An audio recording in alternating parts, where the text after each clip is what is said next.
I don't know why I decided to explore the basement alone. Maybe it was the quiet of the empty house, the way the old wooden floors creaked under my feet, or just the urge to prove that I wasn't as easily spooked as I felt. The house was part of a job I was doing, a favor for a friend who needed photos for a listing. It was one of those century-old places that wore its age in every crumbling corner, every sagging beam. I'd been in 1,000 houses like it, but this one felt different. It felt heavy, like it was holding its breath. The basement door was at the end of a narrow hallway, almost hidden behind a stack of dusty boxes. It was a heavy, solid thing, painted the same faded white as the rest of the trim, and for a moment I thought about just leaving it shut. But something about it called to me. I reached for the knob and it was cold to the touch, sending a shiver through my hand. When I opened it, the air that drifted up was frigid and damp, carrying a musty smell that made me wrinkle my nose. I clicked on my flashlight and stared down the steep, dark stairs. I took a breath and started down, each step creaking under my weight. The sound echoed, bouncing off the stone walls, and the deeper I went, the more I felt like I was leaving the world behind. The light from the kitchen faded, swallowed by the blackness that pressed in from all sides. The basement was colder than I expected, the chill biting into my skin. My breath fogged in front of me, and I pulled my jacket tighter, trying to shake off the uneasy feeling that was slowly creeping over me. At the bottom, the basement opened into a wide, low room with a dirt floor and walls lined with rough stone. The ceiling was low enough that I had to stoop slightly, the old wooden beams above me stained and warped. The flashlight's beam roamed over stacks of old furniture, piles of rotting wood, and what looked like old farming tools, their metal rusted and pitted. Everything was covered in a thick layer of dust, as if no one had set foot down there in decades. I moved slowly, my footsteps muffled by the packed dirt beneath me. The air felt thick, almost suffocating, and I found myself breathing shallowly, as if I didn't want to draw too much of it in.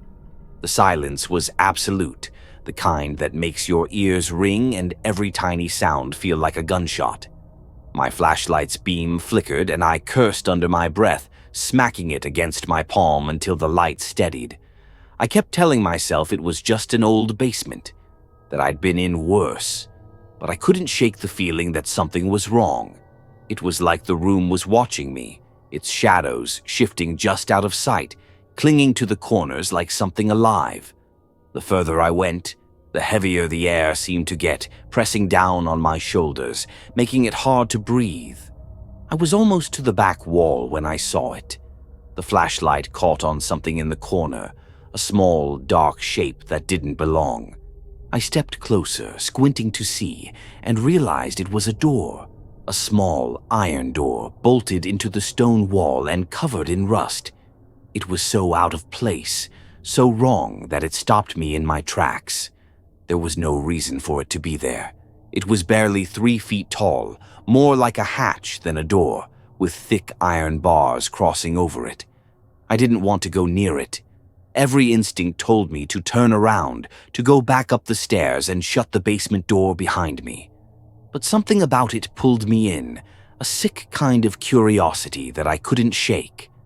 I reached out and touched the door, and it was freezing, colder than the rest of the basement, the chill seeping into my skin like the metal was alive.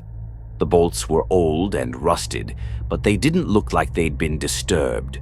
Whatever was behind that door had been locked away for a long time. My flashlight flickered again, and this time it went out completely. I smacked it, twisted the end, but the light wouldn't come back on. I was plunged into darkness, the kind that makes you feel like the world has disappeared around you. I fumbled for my phone, trying to use its screen for light, but my hands were shaking so badly I almost dropped it. When I finally got it on, the weak glow barely cut through the shadows, but it was enough to see that the door was slightly open. Just a crack, but enough to show that the bolts had been sheared clean through, as if something had forced its way out. A cold wave of dread washed over me, and I stumbled back, my breath catching in my throat. The air around me felt wrong, heavier, almost vibrating with a low, thrumming noise that I could feel more than hear. My skin prickled, every hair standing on end, and I knew that I wasn't alone down there anymore.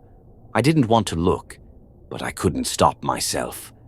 I turned my phone's light toward the door, my heart hammering in my chest, the beam shaking in my hand. In the narrow gap of the open door, I saw it. Eyes. Reflective, unblinking eyes staring back at me from the darkness. They were low to the ground, too low for any person, and they didn't move, didn't blink, just watched. My brain struggled to make sense of it, but there was nothing human in those eyes, just a cold, predatory stare that sent a surge of raw animal fear coursing through me. Then, without warning, the door slammed shut with a deafening crash that echoed through the basement like a gunshot. I staggered back, tripping over a broken chair, and hit the ground hard, the impact knocking the wind out of me. My phone flew from my hand, skittering across the dirt floor, its light spinning wildly before winking out, plunging me into darkness. I scrambled to my feet, heart racing, and groped blindly in the dark.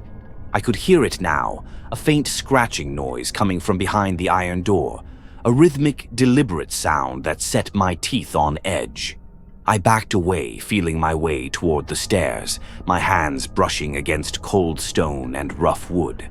The scratching grew louder, more frantic, and I could hear a low, guttural sound beneath it, like a growl struggling to form words. I found the stairs and hauled myself up, taking them two at a time. I didn't care how much noise I made, didn't care that I was stumbling, almost falling in my haste. All I could think about was getting away from whatever was down there, from those eyes that still burned in my mind. I slammed the basement door shut behind me and leaned against it, gasping for breath, my heart thudding so hard I thought it would burst out of my chest. I stood there for a long time, listening, but there was nothing.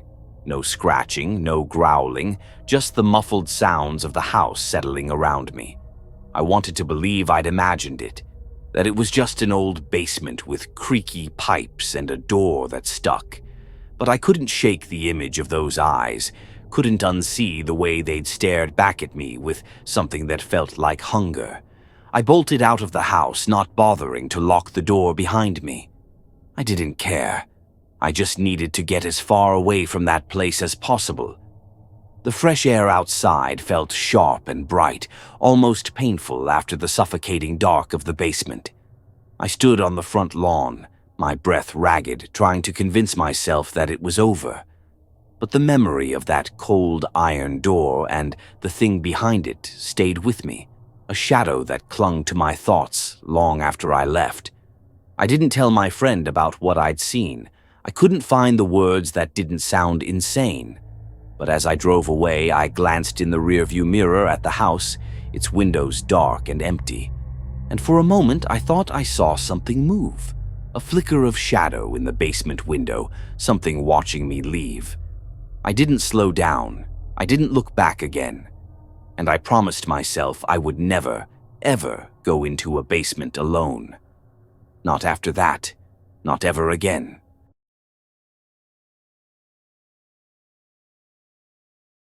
We never should have gone into the basement. It sounds ridiculous now, one of those things you scream at characters in horror movies. But we were curious. That's how it always starts, right? It was our second week in the new house. We'd been so excited when we found it. A real fixer-upper with tons of charm and an unbeatable price. The kind of house you always picture as your first home together, where you'll paint the walls, argue about furniture, and slowly turn it into something that feels like yours. But the basement, something felt wrong about it from the start. It wasn't just the fact that it was old and musty. It was more than that. The door to the basement was this heavy warped wood with rusted hinges that groaned every time you touched it. There was a small, almost undetectable draft that seemed to come from underneath. no matter how tightly it was closed. For the first few days, we didn't even talk about it. We just avoided it. Until the noises started. At first, we thought we were imagining things. You know how old houses creak and settle? We chalked it up to that. But then the sounds got louder, clearer. Late at night, just as we were about to fall asleep, we'd hear something, like the shuffling of footsteps or a low, scraping sound. It was subtle, but once we noticed it, we couldn't ignore it. One night, while lying in bed, we both heard it at the same time, a loud, unmistakable thud from below. We froze, staring at each other in the dark. My heart was pounding, and I could see her eyes widen as she whispered, "Did you hear that?" I nodded, feeling the hair on the back of my neck stand up. It came from the basement. We tried to ignore it, tried to go back to sleep, but the sounds kept coming. Over the next few days, they got worse, louder, more frequent. The air in the house started to feel different, heavier somehow. It was like the house itself was holding its breath, waiting for something. Finally, we couldn't take it anymore. We had to know what was down there. So, one night, we grabbed a flashlight and I forced myself to turn the key in the old lock on the basement door. It took more effort than it should have, like the door had warped from being shut for too long, resisting us. The smell hit us the second the door opened. Damp, musty, like the earth itself was seeping into the walls. The air felt colder, too. Unnaturally cold. We hesitated at the top of the stairs, and I could feel her hand grip my arm, her nails digging into my skin. I took a deep breath and stepped forward, feeling the old wooden steps creak under my weight. The basement was huge, bigger than we expected. The beam from my flashlight cut through the darkness, revealing crumbling stone walls and exposed beams, all coated with a fine layer of dust. The shelves along the walls were cluttered with old jars, broken tools, things that had been abandoned long ago. We moved cautiously, side by side, trying to convince ourselves it was just an old, empty basement. But then we heard it, that noise again. The dragging sound, only this time, it wasn't coming from the walls above us. It was coming from inside the basement. I froze and she gasped, her grip tightening on my arm. The sound was louder now, deliberate, like something was moving toward us. Slowly, the beam of my flashlight moved to the far corner of the room, illuminating something in the shadows. At first, I thought it was a pile of old rags or some forgotten piece of furniture. But then, it moved. I stopped breathing. It was hunched over, too large to be any animal I'd ever seen. Its limbs were long and twisted, like they'd been broken and healed wrong. The skin was pale and stretched tight, like it didn't quite fit its body. I don't know if it was crouching or if that's just how it was shaped, but the way it moved, slow, deliberate, dragging itself forward, made my blood run cold. The flashlight flickered, and in that brief moment of darkness, I heard it again, that sound, the soft dragging across the stone floor. And then I heard something worse, breathing. Not mine, not hers, but something else. Slow, wet, like air being forced through lungs that shouldn't be working anymore. When the light flickered back on, the thing was closer. I stumbled backward, pulling her with me. We didn't say anything. We couldn't. We were paralyzed, trapped in that moment of pure, primal fear. I've never felt anything like it before. It was as if time had stopped, and all I could focus on was the thing in front of me, the way it moved, the guttural sound coming from it, and the overwhelming realization that we were not alone in this house. I don't remember how we made it back up the stairs. I just remember slamming the door behind us, locking it, and collapsing onto the kitchen floor, gasping for breath. We didn't talk about it afterward. We just packed up and left the house that same night. Whatever we saw in that basement, it wasn't human. It wasn't alive, at least not in any way I can understand. But it was real. I know that much. I still wake up in the middle of the night, hearing that sound in my head, the dragging, the breathing. I can't shake it. We haven't been back since, and honestly, I don't think we ever will. I don't even want to know what we might have disturbed down there. We should have never gone into the basement.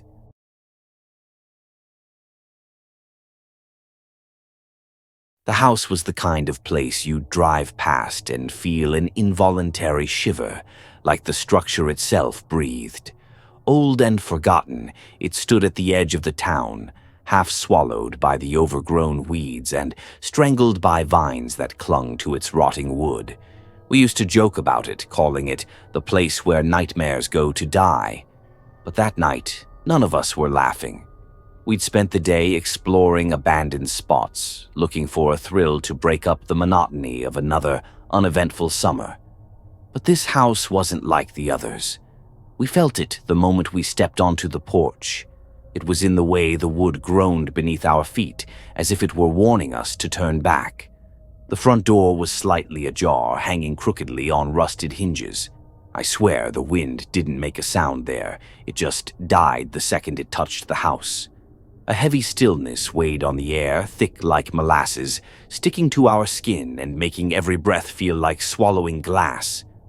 We pushed inside, our footsteps echoing against the cracked walls. Dust hung in the air like a shroud, swirling lazily in the beams of our flashlights. It smelled like mold and something else, something metallic and sharp that made the hairs on the back of my neck stand up. We had planned to explore the upper floors, but one of us noticed the basement door at the end of the hallway, half hidden behind peeling wallpaper. It was a flimsy wooden door with a rusty latch, and something about it called to us, like a whisper that was just out of reach. As we moved closer, the air grew colder, biting through our clothes and settling deep in our bones. It wasn't a natural cold. It was the kind that sinks in when you're afraid, a chill that comes from somewhere beyond the physical. The door creaked open with an almost human groan, and a staircase plunged down into darkness.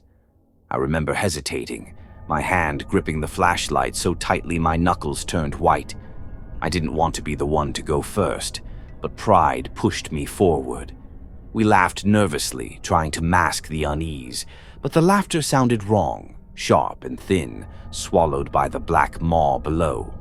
The first step creaked, the sound echoing in the silence. Each step after seemed to grow louder, as if the house itself were protesting our intrusion. The stairs went down further than they should have. It felt like we were descending into the earth itself. Our flashlights barely pierced the darkness, only revealing damp concrete walls, slick with the sheen of moisture. There was a smell down there, too, pungent and rotting, like meat left out in the sun. When we reached the bottom, the room opened up into a cavernous space that shouldn't have existed. It was wide and low-ceilinged, with columns that seemed too narrow to be supporting anything. Shadows clung to every corner, and the light from our flashlights seemed to falter, struggling to cut through the oppressive darkness. We moved slowly, shuffling our feet against the gritty floor. My pulse hammered in my ears, and each breath felt like it was scraping against my lungs. It started with a sound, a faint scratching, like fingernails on wood, but coming from every direction at once. My flashlight flickered, and for a heartbeat, I saw something pale and hunched just at the edge of the beam. I swung the light around, but it was gone, replaced by empty darkness. My heart pounded so loudly I was sure everyone could hear it. And then came the whispers. They weren't in any language I could understand, more like a dissonant murmuring that slithered around us, crawling into our ears and into our heads. I felt my stomach churn, a wave of nausea that left me dizzy. I wanted to speak, to say we should leave, but my throat felt like it was closing, choked by the oppressive atmosphere that seemed to be tightening around us. One of the others shouted, their voice cracking with fear. They had seen something, a face, they said. I whipped my flashlight in the direction they were pointing, but all I saw were shadows. But there was a heaviness now, a presence that pressed in from all sides. The whispers grew louder, mingling with a low, guttural growl that reverberated through the walls and into my chest. I couldn't tell if it was coming from inside the room or from inside my own head. We spun around, trying to find the source, but it was like the room was alive, shifting and changing with every heartbeat. Shadows moved where there shouldn't have been movement, shapes that twisted and flickered just out of sight. I felt a cold touch brush against my arm, a hand, I thought at first. But when I turned, there was nothing there. I stumbled back, nearly tripping over debris, my breath hitching in panic. The door. We needed to find the door, but the basement felt endless, the walls stretching and bending in impossible ways. It was like the room itself was a predator, toying with us, keeping us trapped in a maze of darkness and dread. Someone screamed, a raw, guttural sound that cut through the whispers, and suddenly we were all running, blindly, the beams of our flashlights bouncing wildly off the walls. I could feel something behind us, a cold, malevolent force that was drawing closer. My legs burned, but I pushed on, driven by a terror that gnawed at my sanity. The stairs were a blur, and I nearly fell, my hand grasping desperately for the railing.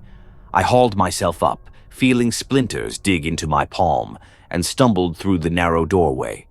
We burst out of the house, collapsing onto the overgrown lawn, gasping for air that no longer smelled of decay.